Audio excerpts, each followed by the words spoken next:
Encounter news, अब लेंगे हर खबर की खबर। इंदौर पुलिस ने एक बड़ी ऑनलाइन ठगी का पर्दाफाश करते हुए गुजरात की अंतर्राज्यीय गैंग के 2 सदस्यों को गिरफ्तार किया है। ये गैंग फर्जी डिजिटल अरेस्ट के जरिए लोगों को डराकर ठगी करती थी। गिरोह ने 71 वर्षीय रिटायर्ड व्यक्ति से 40,70,000 रुपए ठगे थे।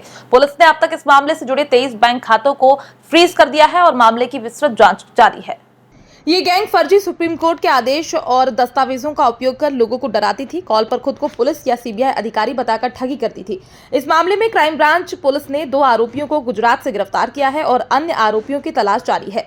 मामले में पीड़ित ने बताया था कि आरोपियों ने उन्हें फोन पर कहा कि मेरे नाम पर केस दर्ज है और पुलिस मुझे गिरफ्तार करने आएगी। डर के मारे मैंने उनकी बात मानकर 40 लाख से अधिक रकम उनके बताए खाते में जमा कर दी।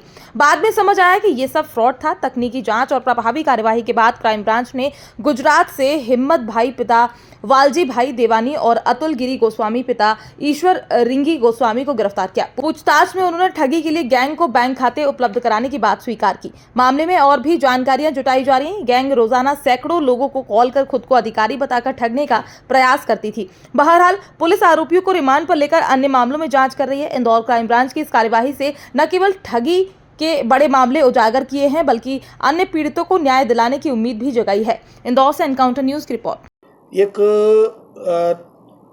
पिछले महीने में एक सीनियर सिटीजन थे जो कि 71 वर्षीय, उनके साथ एक डिजिटल अरेस्ट हुआ था। लगभग 40 लाख से ऊपर की राशि उनके द्वारा डिजिटल अरेस्ट के द्वारा ठग ली गई थी। इसमें फरियादी के द्वारा बताया गया कि उसके पास व्हाट्सएप पर कॉल आया। कॉल आने के बाद उनको ये बताया गया कि आपका जो कैनरा बैंक का अकाउंट है उसमें 2 करोड़ 60 लाख के करीब अमाउंट उसमें ट्रांसफ़र हुआ है। उसमें आपको 15% कमीशन मिला है और सीबीआई के अधिकारी बनकर, ईडी के अधिकारी बनकर और सुप्रीम कोर्ट के नोटिस भेजकर इनको वारंट भी दिखाया कि आपके नाम वारंट है, आपके अकाउंट में मनी लॉन्ड्रिंग का पैसा आया है। बेंड्रा जो बांद्रा थाना है पुलिस स्टेशन, वहाँ पे भी केस रजिस्टर्ड है। तो इससे फिर इनको व्हाट्सएप पर इनको वीडियो कॉल पर लिया गया और वीडियो कॉल पर पुलिस अधिकारी बन के वर्दी पहनकर पुलिस की और उनको फिर डिजिटल अरेस्ट के नाम पर कि आपके खाते में इलीगल मनी ट्रांजैक्शन हुआ है, इनकी हम वेरीफाई करेंगे और आपको एक अकाउंट नंबर दे रहे हैं, उसमें आप अकाउंट में पैसा ट्रांसफर करिए। अगर आपकी मनी इलीगल होगी तो उसको जब्त कर लिया जाएगा और लीगल होगी तो आपको वापस कर दिया जाएगा। इस तरह से फरियादी के साथ लगभग 40 लाख कुछ हज़ार रुपये की उसके साथ धोखाधड़ी की गई थी। इस पर एनसीआरपी पोर्टल में एक कंप्लेंट रजिस्टर्ड हुई थी। उस कंप्लेंट की जांच के आधार पर एफआईआर रजिस्टर्ड की गई थी धोखाधड़ी की विभिन्न धाराओं में। धोखाधड़ी के बाद इसमें जितने अकाउंट में पैसा गया था उसमें 23 अकाउंटों को क्राइम ब्रांच इंदौर के द्वारा फ्रीज कराया गया था। उनमें फिलहाल 2 आरोपियों को पकड़ने में सफलता प्राप्त की गई है।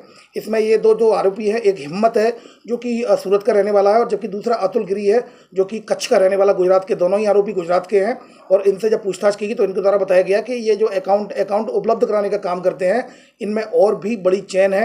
ये ऑर्गेनाइज क्राइम है। इसमें लगभग गैंग में 15 से 20 लोग शामिल हो सकते हैं जो न केवल गुजरात के बल्कि अन्य राज्यों में भी संबंधित हैं। इनको जितनी जानकारी उतनी जानकारी के हिसाब से केवल अकाउंट सप्लाई करते हैं और उसके बाद बस में उन अकाउंट्स को रख देते हैं और बस से फिर वो जो व्यक्ति जो और आगे की चेन है वो उसको उठवा लेता है और उसी में उसका सिम होती है, जो सिम नंबर जो दिया जाता है जिससे कि वो ओटीपी उनके पास आता है, उनसे विड्रॉ कर लेते हैं। जिस अकाउंट में पैसा फरियादी का 31 लाख गया था उसी में 2 दिन के अंदर 1 करोड़ से अधिक की राशि गई थी। इससे स्पष्ट है कि इस जो इंदौर के फरियादी के साथ जिस दिन धोखाधड़ी हुई है डिजिटल अरेस्ट, वो कहीं ना कहीं उन 2 दिनों में कहीं और भी डिजिटल अरेस्ट की घटना इनके द्वारा की गई होगी, जिससे कि क्योंकि 1 करोड़ से ऊपर की राशि उसमें आई। फिलहाल इसमें 23 बैंक अकाउंटों को फ्रीज करा दिया गया है। 2 आरोपी हिम्मत और अतुल को अरेस्ट कर लिया गया है। इसकी पूरी चेन में जितने भी जो ऑर्गेनाइज क्राइम है, इस चेन में जितने भी लोग शामिल होंगे उनको टेक्निकल एविडेंस के आधार पर, डिजिटल फुटप्रिंट के आधार पर क्राइम ब्रांच लगातार आगे बढ़ रही है। दोनों आरोपी जो है वो बैंक से जुड़े हुए हैं। ये बेसिकली ऐसे इनोसेंट मासूम भोले वाले लोगों को पकड़ते हैं और उनसे बोलते हैं कि हम आपको कमीशन देंगे, कुछ 1 नंबर का पैसा आने वाला है। जैसे इसी केस में ये बताया गया था 1 नंबर का पैसा आने वाला है, 1 करोड़ रुपए आएगा तो आपको 1% मिलेगा और उसको 1 लाख रुपए की राशि दी भी गई थी। एनकाउंटर न्यूज, अब लेंगे हर खबर की खबर।